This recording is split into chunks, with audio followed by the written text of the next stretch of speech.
Rise and shine! It's espresso time! Hey, it's Carmichael, and successful people don't wake up and go, yes, what another day to be alive! But when you have a morning routine that sets you up for success, like watching one of these videos, it will change your life. So let's start your day off right together. Grab your coffee, know that I believe in you, and get ready for a shot of espresso from Jeff Bezos. I wake up every morning. Espresso keep me going. I wake up every morning. Do you shop on Amazon? Yeah. And if you have something, the service you don't like, Yeah. so do you just pick up the phone, call your team of 700,000 people, and tell them, I don't like this, change this, or You is know there a what I system? do? So I don't do this, it doesn't happen that often, but if I get a delivery that I don't like, maybe I don't like the way it's packaged or something, we have regular meetings of the senior executive team, and I bring the box to the meeting. And when I walk in, I haven't done this in a while, it's been a while, but when I bring in a box, everybody in the room is like, oh no, he's bringing in a box, because it's always some problem. But really the way I get feedback is primarily from my email address is very well known, and I keep it well known. And I get hundreds and hundreds of emails every day from customers, and they always have something interesting to say when something goes wrong. Because we have hundreds of millions of customers around the world, and no matter how good we are, we can still be better. You can always be better. Customers have a divine discontent, and they teach you if you listen to customers. So we watch for that, and we see patterns, and we can find places where it's not working, something's going wrong, and that's really how I get the feedback, is from customer input. And often, you know, in all caps, angry, you ruined my child's birthday because the gift didn't show up on time. And we take that, and what you really want to do is you take that, it's an anecdote, it's a single example, but you need to find the root cause. What went wrong deep inside the system? How did this happen? Because then you can fix it for everyone, so that that particular problem will never happen again. You don't just fix the symptom, you have to fix the root cause. And that's been the secret to our operational success for 20 years. There is one practice that if you can learn to consistently implement in your business, it'll change the entire direction. It'll allow you to accomplish crazy goals that you never thought were possible, and that is to make data-driven decisions. It sounds super boring for any of the heart-led, passion-driven, type A personality entrepreneurs out there watching. Looking at data and looking at numbers and looking at spreadsheets might be the most boring thing in the world for you. But when the data is coming from your customers, the people consuming your content, the people who you're ultimately selling to, and you get insights into them, it can make a dramatic shift in how you see your business, how you operate your company, and how much money you start to make. I'm a big believer that you make the big decisions in life with the heart, and the small ones with the head. Big decisions with the heart, small ones with the head. The heart is, why do you do what you do? Why have you started this business? Why is this so important to you? What is the mission you're trying to solve, right? So for me, I want to solve the world's biggest problem. I want people to believe in themselves more. That's the heart. There's no science attached to it. It's just heart. It's just art. The heart is art, right? It's just creation. And I love tapping into that side.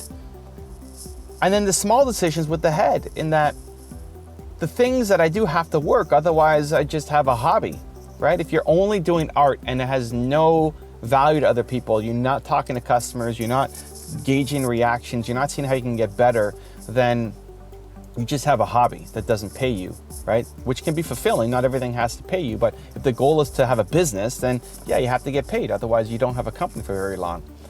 If you're only listening to the customer data and you're only looking for opportunities, but you don't actually like the thing, then you're also gonna lose, right? Because you're just chasing demand, but you're not curious enough about it. You don't care enough about it. You don't have enough heart for it.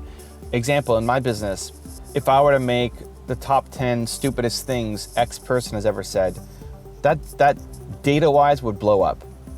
Because people would rather consume negativity and poke fun at somebody and try to tear somebody down than to learn and try to improve their own life. In general, it's so much easier to laugh and poke fun at somebody else and criticize somebody else instead of working on ourselves to become better, right? Entertainment versus education. Entertainment is a lot easier to consume than education. because it requires more work on your part. So I could do that, and the data would say, hey, go make these videos, they will do better. But it doesn't match my heart. I don't want to do that. So the heart gets the veto power, but you have to still listen to the brain, right? So big decisions with the heart, small ones with the brain. So let's bring it back to data-driven decisions. A lot of people struggle with it because they don't know how to make data-driven decisions. They don't know what numbers to look at. They don't know how to collect the information. They get, quite frankly, bored of looking at the information, the data. And so then they make subjective opinions and often make the wrong ones. Yesterday, I'm on a call with a team of somebody super well-known. Huge presence. You would know his name. You've heard it inside out. I've profiled him millions of times, on my own channel. That kind of narrows it down, but I'm not going to tell you who. So I'm on the call with his team, and we're looking at some of his YouTube videos, and the goal is to reach even more people on YouTube. Great. So we looked at one of the thumbnails, and his team said, well, he picked this thumbnail. Like, yeah, but this thumbnail is just not going to work. Like, this thumbnail sucks. From a best practice, from everything I've seen, from doing 12,000 split tests on YouTube thumbnails, like, this is, with a very high degree of certainty, not a good thumbnail in terms of getting impact, getting more people to click on it, getting more people to view it. And the team said, yeah, but he picked that thumbnail. I agree with you, Evan. I don't like it either, but he picked that thumbnail. Okay, well, here's how you combat that situation. What is his ultimate goal? His ultimate goal is to have more impact. His ultimate goal is to reach more people, right? Probably. Let's, make sure we get that right. If his mom on her deathbed said, you have to use this as my thumbnail, okay, great. There's a reason other than business for picking that thumbnail. But if the goal of this video, if we can agree that the goal of this video is to try to reach as many people as possible, to spread your message as wide as possible, yes, perfect. Let me help you do that. The challenge becomes it's one person's subjective opinion against another's. And the person who's in charge is almost always going to win that fight, right? If the person who's at the top says, I want this, and then somebody underneath says, but I think this would be better, and there's no data to support anything, it's just one subjective opinion against another, the person at the top usually wins. So I said, okay, here's what you do. You agree that the goal is to get as many views on the video as possible. In an ethical, honest way. We're not clickbaiting, we're not doing something against the brand. Let's split test it. So here's what you want to do. Here's an idea that I've got. Let's split test it for 2 weeks and see what happens. And what I've always found is that people will listen to the data when they feel like you're on the same page, when they feel like you're fighting for the same goal as them. Because if you can then show him that, hey, this video, this is the case that you bring. This video, if I change the thumbnail, did twice as good, right? It does twice as, 2x's, twice better, whatever. It doubles the impact, right? If you could bring, by changing just the thumbnail, same video, by changing the thumbnail, you can get twice as many views. Here's the data to show you, not just my subjective opinion, but here's the data to show you. Here's yours, here's what it did. Here's the one that we tried for 2 weeks. Just let me try it for 2 weeks. Here's what we tried for 2 weeks. Double the views, double the impact. What do you prefer? You tell me what's more important. Do you still want to go with that because it, again, you have some other reason for it? And this isn't said in a condescending way. It's like, hey, help me understand. This thumbnail that we tried, double the performance. Which one do you want to go with? And they always go with the one that gets better results. The challenge is when you're bringing the idea, it's just your opinion. And they will almost always trust their opinion over your opinion until you come with the data. I would love to be wrong on my opinions. Now, as you get more data, as you do more, as you get more experience, your opinions start to get more and more right. But I would still love to be wrong. I would still love for someone to come in and fix my thumbnails. We've done 12,000 plus experiments. I would love for somebody to come in and say, hey, Evan, your thumbnails suck. And people do all the time. They DM me and say, hey, Evan, I can fix your thumbnails. Okay, great. Let's run a test. And as long as it's not completely off-brand, like they put my face on a tree or something, like as long as it's not completely off-brand, we run it as a test. Nobody's been able to beat my current thumbnails, but I'm open. You know, I definitely don't think that what we're doing right now is the final version. And it requires more innovation. But it's not just me thinking about it. I want to prove that it works. And so, you know, I told his team, that's the game plan. Don't just update it. Run a split test and show that it works. And then bring the data, because then what's going to happen is he's going to trust you on the next one, and the next one, and the next one, and the next one. Because you're coming with the data to prove that what you're doing is actually having an impact. So how can you apply this to your business? A couple things. One, for yourself, you trust your heart. Yes, you trust your gut. Yes, that's where you make the big decisions. But you have to still listen to your head or the people around you who might be the voice of reason or the brain to say, okay, but now how can we tweak what you're doing, keep the same heart, but tweak some of the path that we take to get there, because the path is going to change a million times. Where you're going, the destination is fixed, but the path to get there is going to change a million times.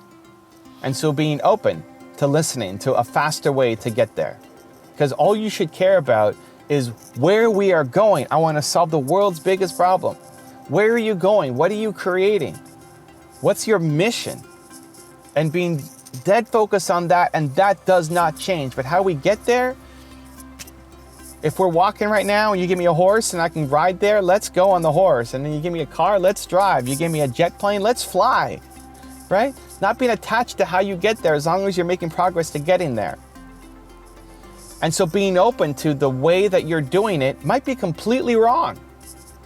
Might be completely wrong. Will likely force you to grow stronger, to step outside your comfort zone, to do new things that you haven't done before, to become the better you. You're gonna have to get to where you wanna go, to go faster. And so it's just being open to it. Whether it's you yourself forcing it on yourself, whether it's people around you giving you recommendations, instead of just dismissing it out of hand and saying, no, that'll never work. How about you try it? How about you try it for a day? How about you try it for a week? How about you try it for a month? See what happens. And if the data comes back and says, no, it didn't work, this is perfect. Another failed experiment. Most of my experiments fail. Great, but at least you tried. And in the event that even if 80% of the experiments that you try fail, you still got 20% that are winning. And in that 20% is the next great rocket fuel to massively explode you forward towards accomplishing your goal. Data-driven decisions is a boring topic. You know, some people might love it, but some people hate it. It's super boring. But if you can wrap your head around it, that you've got this big mission, but that you don't have the perfect plan, and that you're willing to listen to the data, listen to your customers, listen to your team, and at least experiment and try to see if those ideas help move you closer to your goal. If you can start to make that a regular practice inside your company, everything will start to change.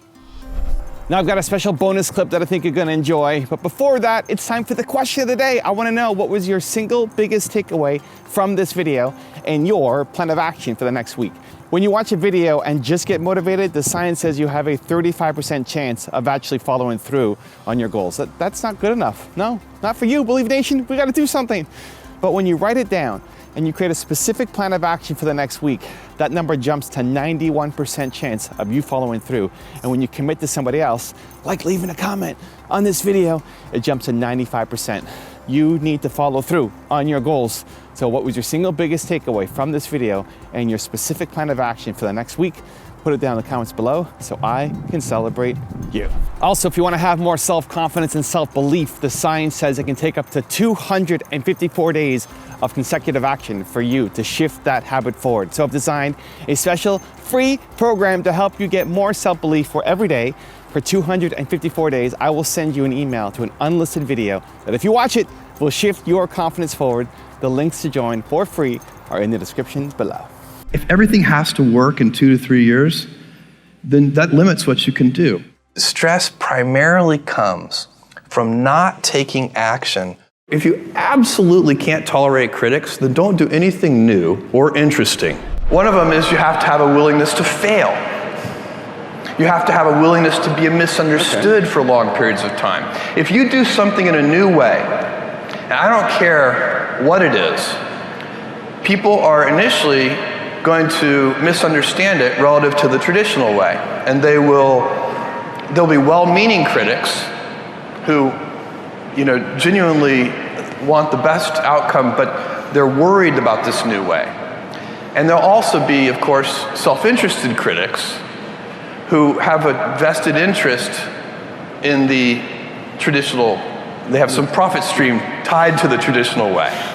But doing things, if you never want to be criticized, for goodness sake, don't do anything new. So it's okay though, if you have a willingness to be misunderstood for long periods of time, if you have a willingness to fail, then what you can do is you can ramp up your rate of experimentation. So successful invention is inventions that customers care about. It's actually relatively easy to invent new things that customers don't care about. But successful invention, if you want to do a lot of that, you basically have to increase your rate of experimentation. And that you can think of as a process. How do you go about organizing your systems, your people, all of your assets, your own daily life and how you spend time? How do you organize those things to increase your rate of experimentation? Because not all of your experiments are going to work. You don't choose your passions choose you. And all of us are gifted with certain passions, and the people who are lucky are the ones who get to follow those things. And I always advise our young employees, I meet with interns and so on, you can have, and my kids too, you can have a job, or you can have a career, or you can have a calling. And if you can somehow figure out how to have a calling, you have hit the jackpot, because that's the big deal. I think it's the very rare idea that can be done by a single individual. Almost everything that is going to change the world, solve a problem, improve something, these are usually big efforts, and they require, a team working together to really get something important done. And that has been the story of Amazon.com. At every step along the way, we've had a team here that is making this work. I mean, I don't know, even at the smallest scale, you have to figure out how to get help from your friends, from your family members, from people that you can hire in those early days. I think without that, it would never work. I spent an unusual amount of time with my grandparents, and especially with my grandfather on the ranch. So he had a ranch in South Texas, and I would spend my summers there from age 4 to 16. And when I was 4, they were taking me for the summer to kind of give my parents a break, sort of because they were so young. And it was useful. I was a handful, I'm sure. And anyway, he created the illusion for me when I was 4 years old that I was helping him on the ranch, which of course could not have been true, but I believed it. And then by the time I was 16, of course, I was actually helping on the ranch. I can fix prolapsed cattle. We did all of our own veterinary work. Some of the cattle even survived. And we fixed windmills and laid water pipelines and built fences and barns and fixed the bulldozer that you guys talked about. And so one of the things that's so interesting about that lifestyle and about my grandfather is he did everything himself. He didn't call a vet if one of the animals was sick. He figured out what to do himself. And so what does it mean? No delegation? Being resourceful, I think, is that you can't, if there's a problem, there's a solution. And of course, as you mature and get into the business world and anything you do on a team, you very quickly realize that it's not about just your own resourcefulness, it's about team resourcefulness and how does that work. The best defense to speech that you don't like about yourself as a public figure is to develop a thick skin. It's really the only effective defense, because you can't stop it. you are going to be misunderstood. If you're doing anything interesting in the world, you're going to have critics. The only way, if you absolutely can't tolerate critics, then don't do anything new or interesting. And then you can insulate yourself. Then think how wonderful your life will be. Is that the Bezos principle? Yeah. Usually people, if you see something, I don't know, you're kind of a public figure, and things have probably been written about you that you didn't think were nice. That's true. And my advice, if you came to me and said, Jeff, somebody wrote this and it really hurt my feelings, what should I do? I would say, go stand on a street corner and watch in a crowded urban area and watch all the people walk by. And think about what they're thinking about. I bet you none of those people are thinking about you. If you're standing on that street corner, and really, in your mind, you can do this thought experiment. Like, okay, there's a woman who just walked by. What's she actually thinking about? Probably maybe what she's going to cook for dinner that night, or that the argument that she had with one of her employees, or whatever it is. Like, it's not about us. I have this great luxury. I love my job. I tap dance into work. I just got back from an amazing vacation in Norway. I got to go dog sledding and go to a wolf preserve and all this really cool stuff. But I couldn't wait to get back to work because it's so fun. And one of the reasons it's fun for me is I get to work in the future. So my job, I have very limited kind of day-to-day operational needs. I've constructed my job so that I don't have to be pulled into the present. I can stay 2 or 3 years in the future. My job, one of my jobs as the leader of Amazon, is to encourage people to be bold. And people love to focus on things that aren't yet working. And that's good, it's human nature. That kind of divine discontent can be very helpful. But it's incredibly hard to get people to take bold bets. And you need to encourage that. And if you're going to take bold bets, they're going to be experiments. And if they're experiments, you don't know ahead of time whether they're going to work. Experiments are by their very nature prone to failure. But a few big successes compensate for dozens and dozens of things that didn't work. So, bold bets, AWS, Kindle, Amazon Prime, our third-party seller business, all of those things are examples of bold bets that did work, and they pay for a lot of experiments. I've made billions of dollars of failures at Amazon.com, literally billions of dollars of failures. And you might remember Pets.com or Cosmo, or give myself a root canal with no anesthesia very easily. None of those things are fun, but they don't matter. What really matters is companies that don't continue to experiment, companies that don't embrace failure. They eventually get in a desperate position where the only thing they can do is make a kind of Hail Mary bet at the very end of their corporate existence. Whereas companies that are making bets all along, even big bets, but not bet the company bets. I don't believe in bet the company bets. That's when you're desperate. That's the last thing you can do. I picked books because there were more items in the book category than any other category, and so you could build universal selection. There were 3 million in 1994 when I was pulling this idea together. The 3 million different books active and in print at any given time. And the largest physical bookstores only had about 150,000 different titles.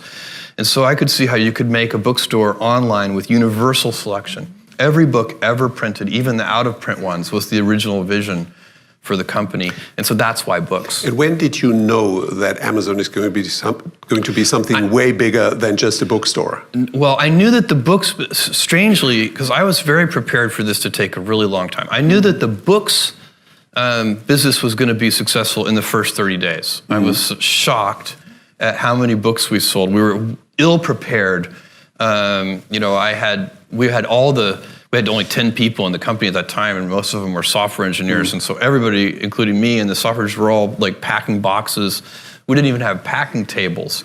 And we were on our hands and knees on a concrete floor packing the boxes. And at about 1 or 2 in the morning, I said to one of my software engineering colleagues, I said, Paul, this is killing my knees. We need to get knee pads. And Paul looked at me and he's like, Jeff, we need to get packing tables. and I was like, oh my God, that is such a good idea.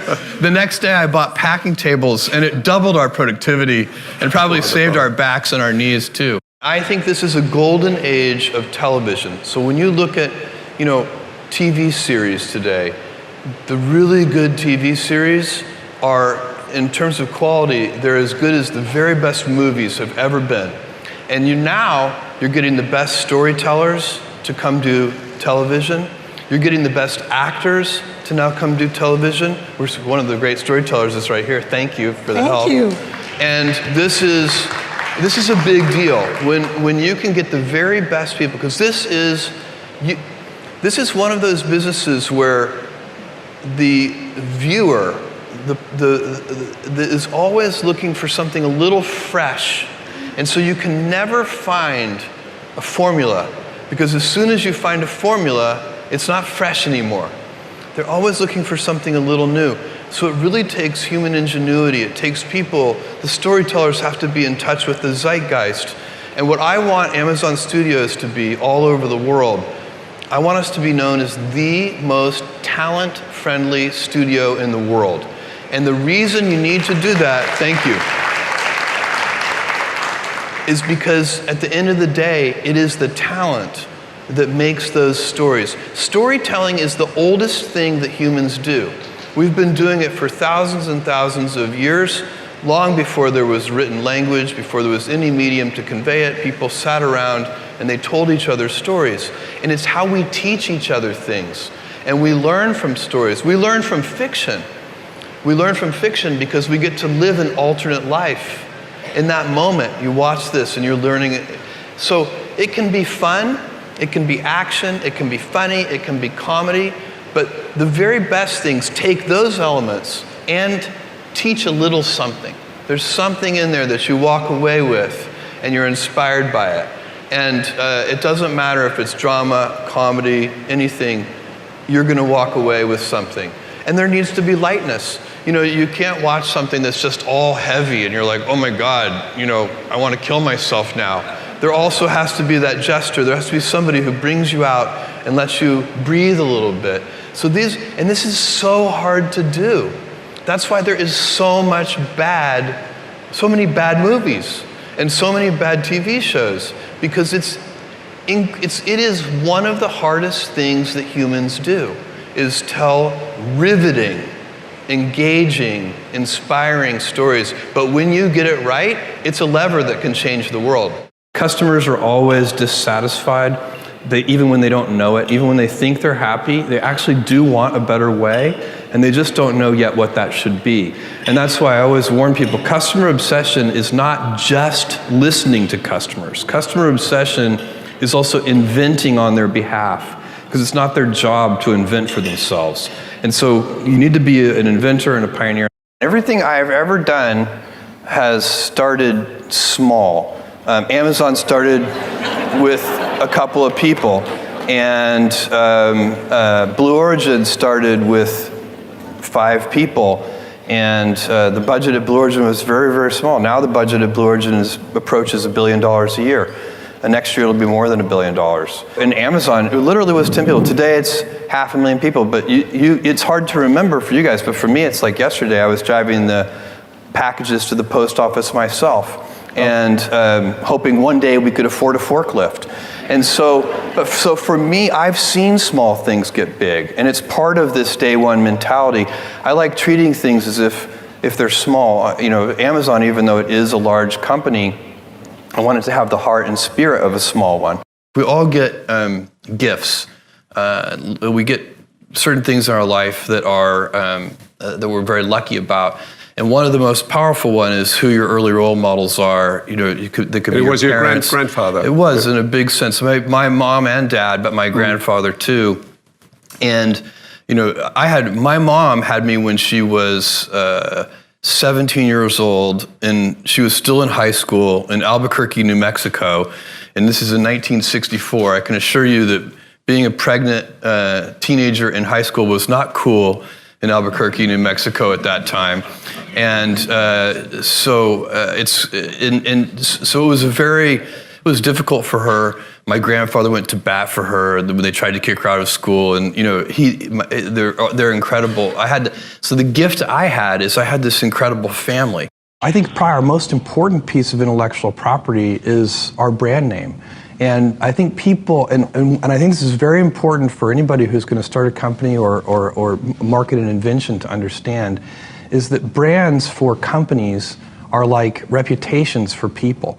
And reputations are hard-earned and easily lost. So the most important intellectual property that a company can have is, for us, it's Amazon. It's that name, but what it stands for. And we've worked very hard to earn trust. You can't ask for trust. You just have to do it the hard way, one step at a time. You make a promise and then fulfill the promise. You say, we'll deliver this to you tomorrow, and then you actually deliver it tomorrow. And if you do that over and over again, then ultimately you can instill your company's name with a reputation. And that's, I think, sometimes people talk about brands in this very amorphous way, but for me, I like to think of it as a person, and what is the reputation that that person has, and how have they earned that reputation? We try to create teams that are no larger than can be fed with 2 pizzas. We call that the 2 pizza team rule. No PowerPoints are used inside of Amazon. So every meeting, when we hire a new executive from the outside, this is the weirdest meeting culture you will ever encounter. And new executives have a little bit of culture shock in their first Amazon meeting, because what we do is somebody for the meeting has prepared a 6-page memo, a narratively structured memo that is got, real sentences and topic sentences and verbs and nouns, not just bullet points. And it lays out and supposed to create the context for what will then be a good discussion. So, and then we read those memos silently in the meeting. So it's like a study hall. And we do that, everybody sits around the table, and we read silently for usually about half an hour, however long it takes us to read the document. And then we discuss it.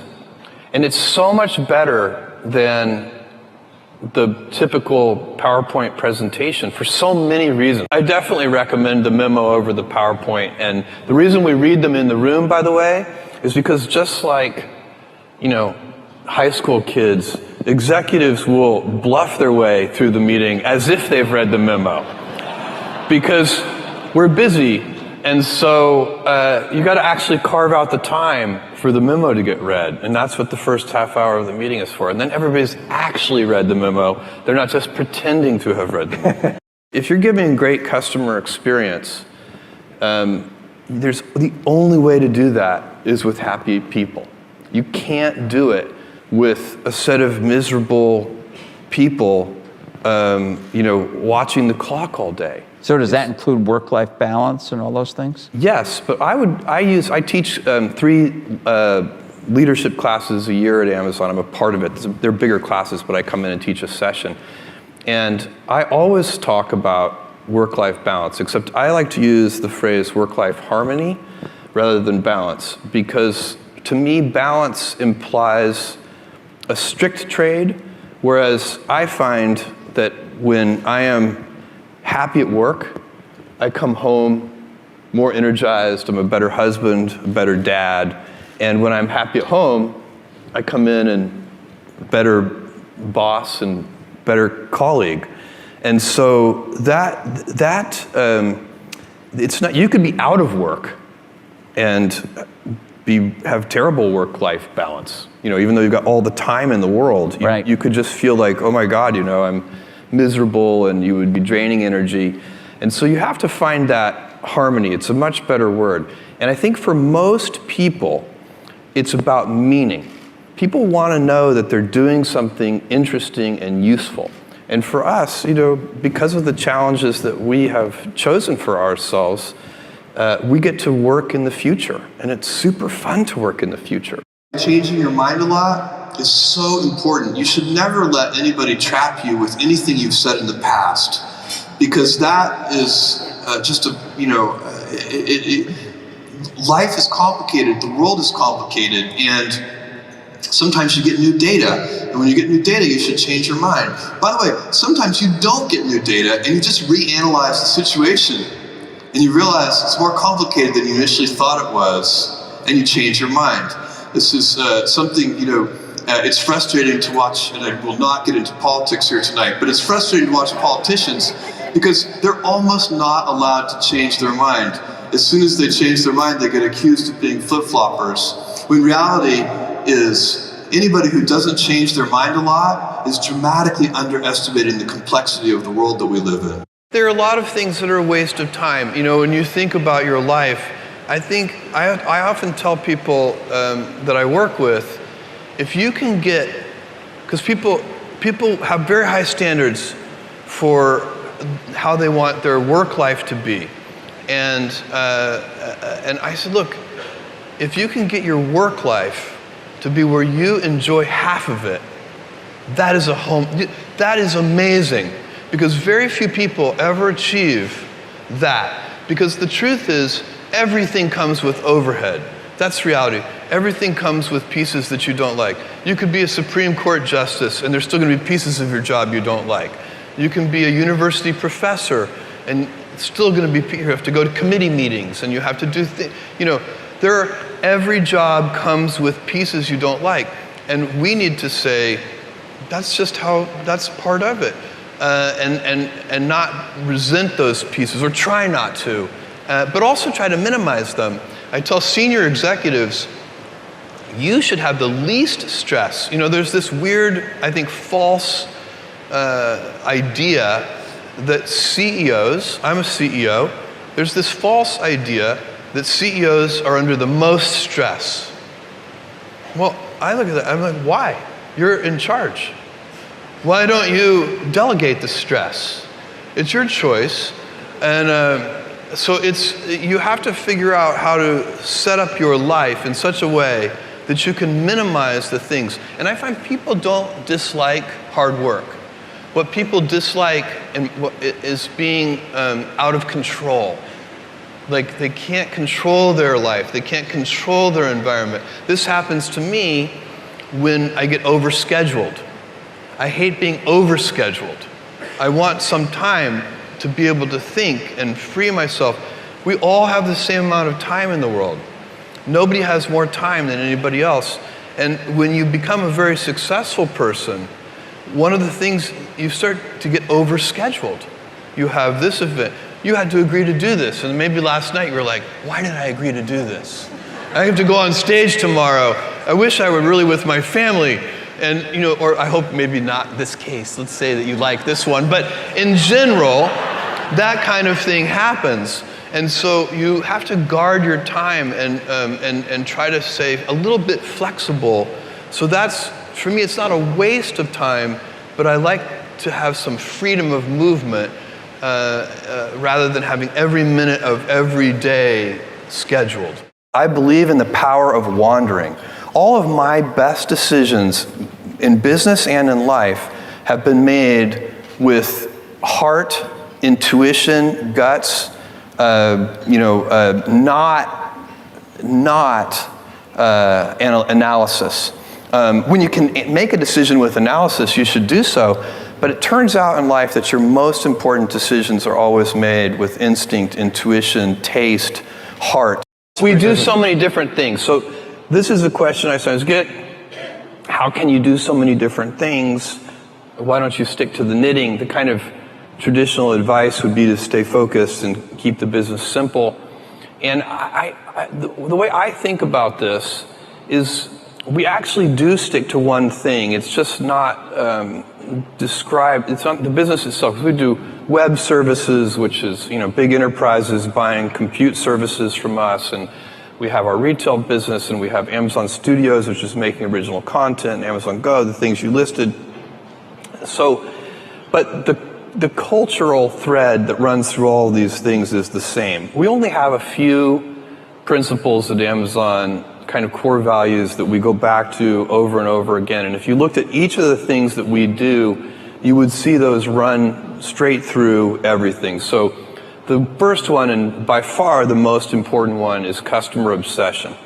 And we talk about it as customer obsession as opposed to competitor obsession.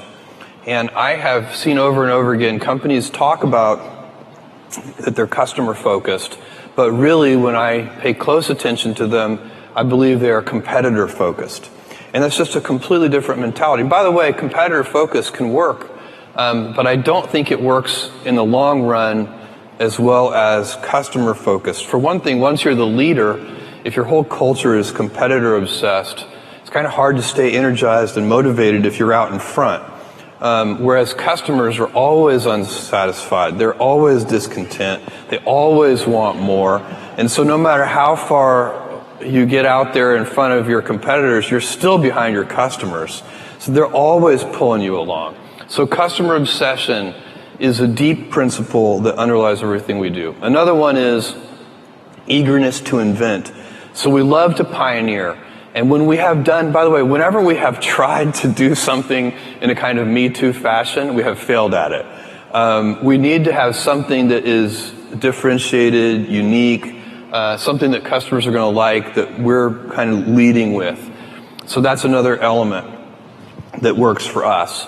And then another one is long-term thinking. We are willing to take some time and be patient with our business initiatives, and that runs through everything. So a lot of our competitors might have 2 to 3 year kind of time frames, and we might have more of a 5 to 7 year sort of time frame. And then the last one, operational excellence. So literally, how do you have high standards around, identifying defects, fixing defects at the root, all of those kinds of things that lead to what I think also can be in a simpler way just stated as professionalism, that you want to do things right just for the sake of doing them right.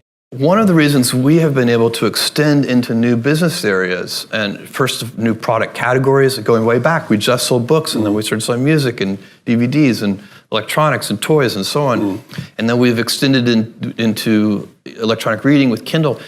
The reason customers have been receptive in large part to our new initiatives is because we have worked hard to earn trust with them. Earning trust with customers is a valuable business asset. And if you mistreat their data, they will know. They will figure it out. Customers are very smart. You should never underestimate customers. It's easy to have ideas. It's very hard to turn an idea into a successful product. There are a lot of steps in between, and it takes persistence, relentlessness. So I always tell people who are, who think they want to be entrepreneurs, you need a combination of stubborn relentlessness and flexibility. And you have to know when to be which. And basically you need to be stubborn on your vision, because otherwise it'll be too easy to give up. But you need to be very flexible on the details, because as you go along pursuing your vision, you'll find that some of your preconceptions were wrong, and you're going to need to be able to change those things. So I think taking an idea successfully all the way to the market and turning it into a real product that people care about and that really improves people's lives is a lot of hard work.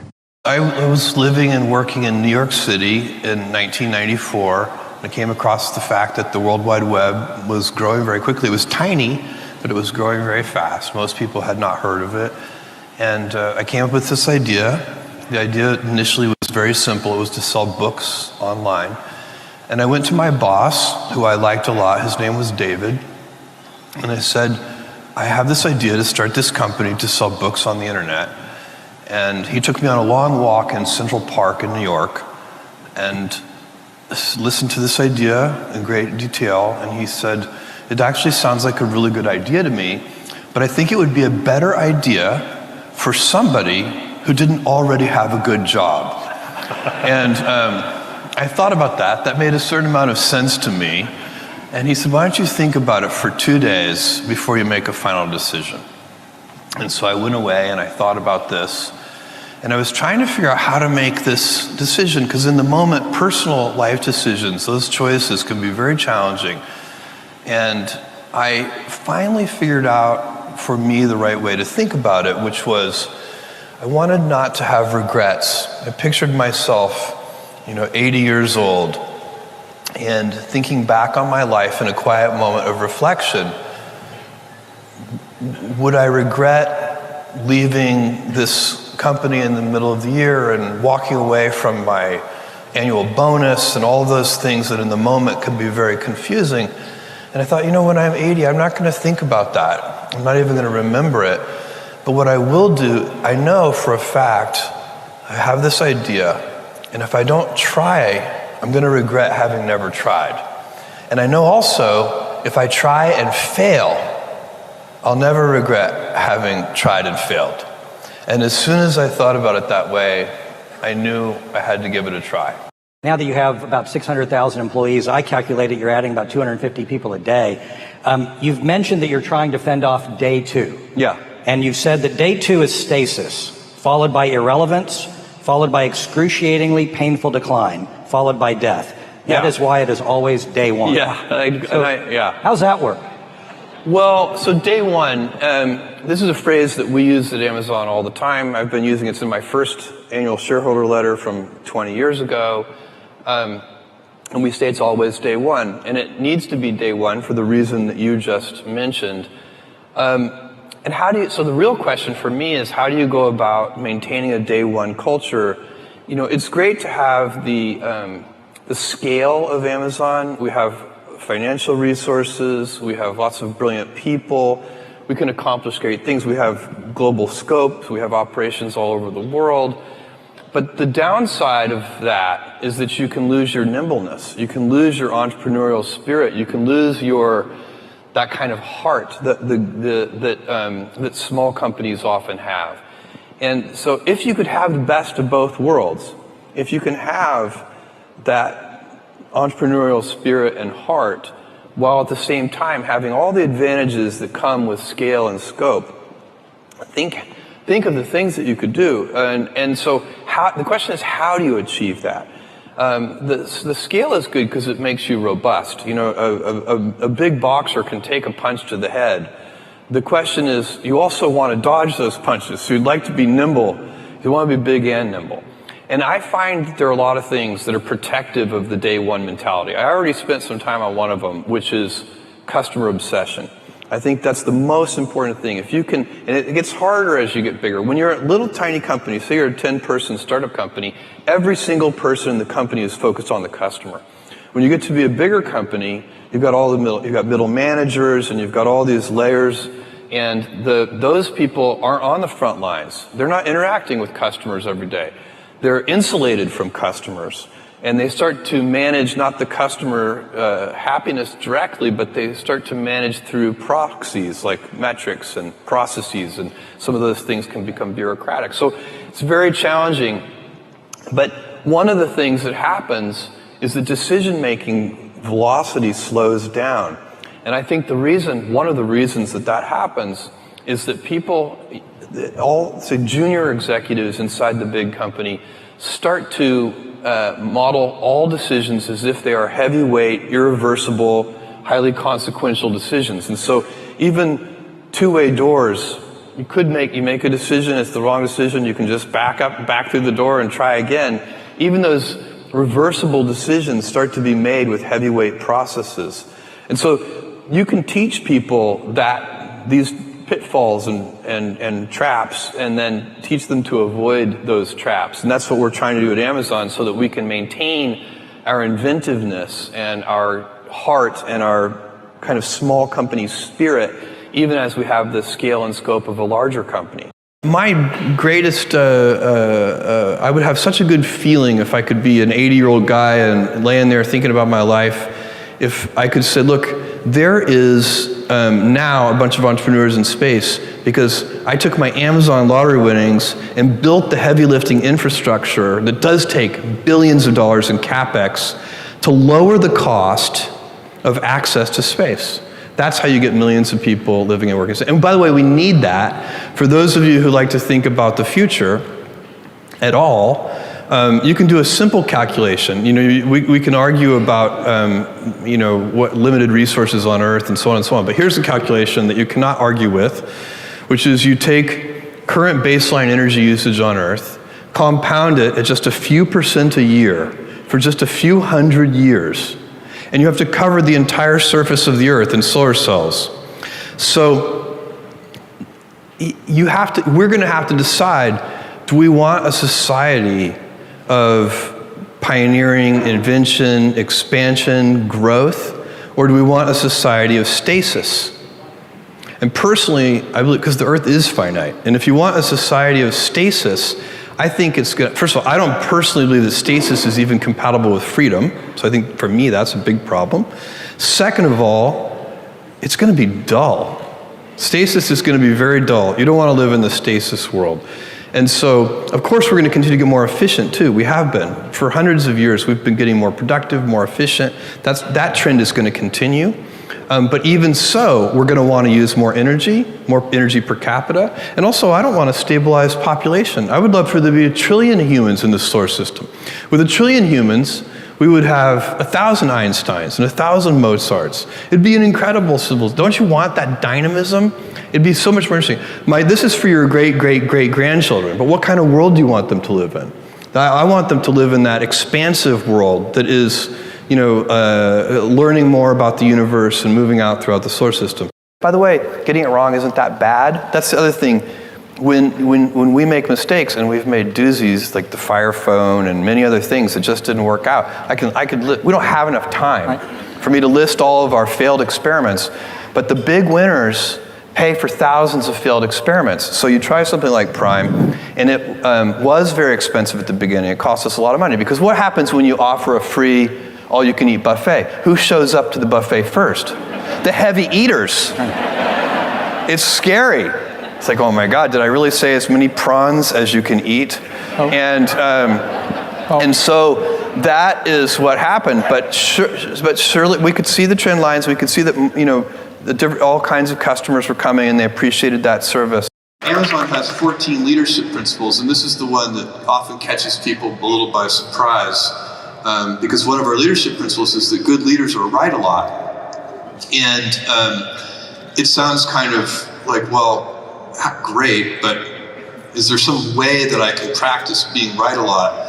And you're not going to be right all the time, but I do think with practice, you can be right more often. And I've observed people who are right a lot, and I notice a few things about them. The first is that people who are right a lot, they listen a lot. And people who are right a lot change their mind a lot. And people who are right a lot, they seek to disconfirm their most profoundly held convictions, which is very unnatural for humans. So humans mostly, as we go about life, we're very selective in the evidence that we let seep into us. And we like to observe the evidence that confirms our pre-existing beliefs. And people who are right a lot work very hard to do that unnatural thing of trying to disconfirm their beliefs. The great thing about humans in general is we're always improving things. And so entrepreneurs and inventors, and you know, if they follow their curiosity and they follow their passions and they figure something out and then they figure out how to make it better, and they're never satisfied, and you need to harness that. In my view, you need to harness that energy primarily on your customers instead of on your competitors. And so where I sometimes see companies, and even young, small startup companies, entrepreneurs go awry, is they start to pay more attention to their competition than they do to their customers. And I think that in big, mature industries, that might be a winning approach in some cases, kind of close following. Let other people be the pioneers, and and go down the blind alleys. There's many things that a new inventive company tries won't work. And so those mistakes and errors and failures do cost real money. And so maybe in a mature industry where growth rates are slow and change is very slow.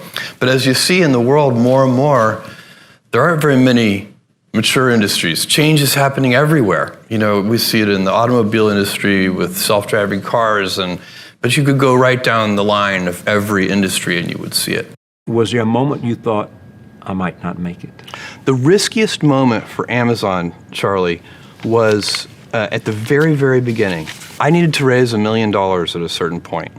And I ended up giving away 20% of the company for $1 million. A hell of a deal for somebody. A lot of people did very well on that deal.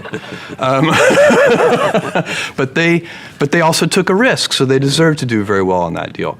But I had to take 60 meetings to raise $1 million, and I raised it from 22 people at approximately $50,000 a person.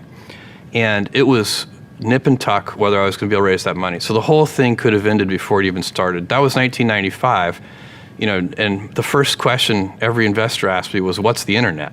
I'm actually a big fan of anecdotes in business, not building a narrative structure around them necessarily, but I still have an email address that customers can write to. I see most of those emails, and I don't answer very many of them anymore, but I see them. And I forward them, some of them, the ones that catch my curiosity, I forward them to the executives in charge of that area with a question mark.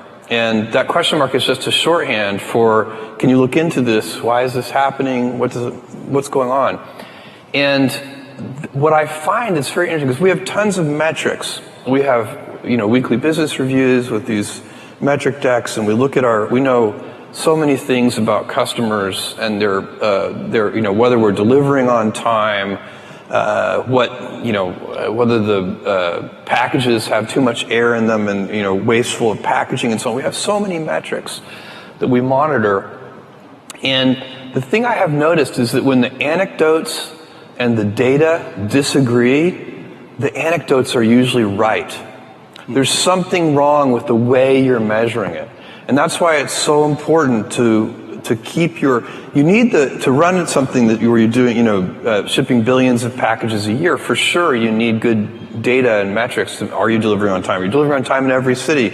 Are you delivering on time to apartment complexes? Are you delivering on time in certain countries? You do need the data. But then you need to check that data with your intuition and your instincts. And you need to teach that to all the senior executives and junior executives too. Take pride in your choices, not your gifts. This is something that I think is super important for young people to understand, and for parents to preach to young people. It's really easy for a talented young person to take pride in their gifts. They can say, I'm really athletic, or I'm really smart, or I'm really good at math. And that's fine. You should celebrate your gifts. You should be happy, but you can't be proud of them, because they're gifts after all. They were given to you. What you can be proud of is your choices. How did you decide to use your gifts? Did you study hard? Did you work hard? Did you practice? The people who really excel combine gifts and hard work. And the hard work part is a choice. You get to decide that. And that is something, when you're looking back on your life, you'll be very proud of. When I started Amazon, it was 25 years ago. I started Amazon in 1994. When I went to seek investors, the first question I had to answer is, what is the internet? None of my investors had ever heard of the internet. And the idea that I had in mind was to build a bookstore. I realized that we could build a store which would have every book ever printed in any language, in print or out of print. And we could do that online. It would be impossible in a physical store. And that was the founding idea of Amazon. But did I expect what would happen today? No. We started, I've been at Amazon when it was one person, me, when it was 10 people, when it was 100 people, when it was 1,000 people. And today, when it's more than 700,000 people and approaching 70,000 people just here in India.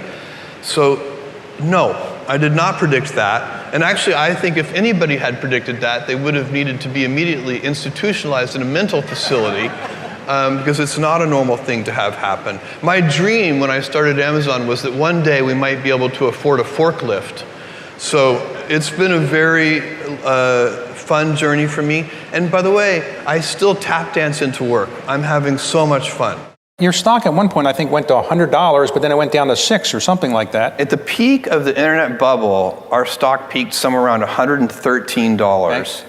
And then after the internet bubble, busted open, our stock went down to $6. It went from 113 to 6 in less than a year. So my annual shareholder that year starts with a one-word sentence, and that one-word sentence is the word ouch.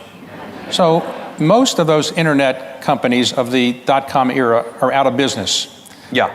You survived. What was it that made you to survive, and virtually the rest of them are gone? That whole period is very interesting because the stock is not the company, and the company is not the stock. And so as I watched the stock fall from 113 to 6, I was also watching all of our internal business metrics, number of customers, profit per unit, everything you can imagine, defects, etc. Every single thing about the business was getting better and fast. And so as the stock price was going the wrong way, everything inside the company was going the right way. And we didn't need to go back to the capital markets. We didn't need more money. The only reason, a financial bust like the internet bubble bursting is, makes it really hard to raise money. But, we already had the money we needed. So we just needed to continue to progress. At Amazon, one of the things we try to do is have multiple paths to yes. And so here's a little thought experiment for you. If you are a junior executive at Amazon, and if Amazon did this in the typical kind of corporate hierarchy way, you had an idea. You need to get your boss to greenlight that idea, and then your boss's boss needs to greenlight that idea, and then your boss's boss's boss needs to greenlight that idea. There are probably 5 levels or more before that idea gets the go-ahead. Assume instead that you're an entrepreneur with a startup company idea and you need venture capital. You go to Sand Hill Road and you go to the first venture capitalist and they tell you no. And you go to the second one and they tell you no. Maybe your 20th one tells you yes. You got 19 no's and 1 yes, and you're still good to go. So that venture capital model there's multiple paths to yes. There were 20 people who could give you a yes, and it didn't matter how many gave you a no. So if you want innovative thinking, you have to think about how can we you want a large number of high judgment people empowered to greenlight things. You want multiple paths to yes. And you want a system where, as a junior Air Force officer with a good idea, the first 5 people tell me no, and somehow I can still go pursue that idea. So you got to figure out, that's an organizational challenge that big organizations have to figure out a way to do. And by the way, I get, this happens all the time. I'll say, I don't think that's a good idea, but somebody else will greenlight it. And I'm fine with that, because usually the cost of the experiments is pretty small. Things only get expensive when they work, right? Once something works, you're like, whoa, we need to double down on that. And then the spending can get heavy, and then those become big consequential decisions, and that's where the hierarchy and using the judgment of the most senior people to me, this really helps. If you want another amazing Jeff Bezos video, check it out right there next to me. I think you'll love it. Continue to believe, and I'll see you there. If you focus on the controllable inputs to your business instead of the outputs, in the long term, you get better results. Dream big, act small.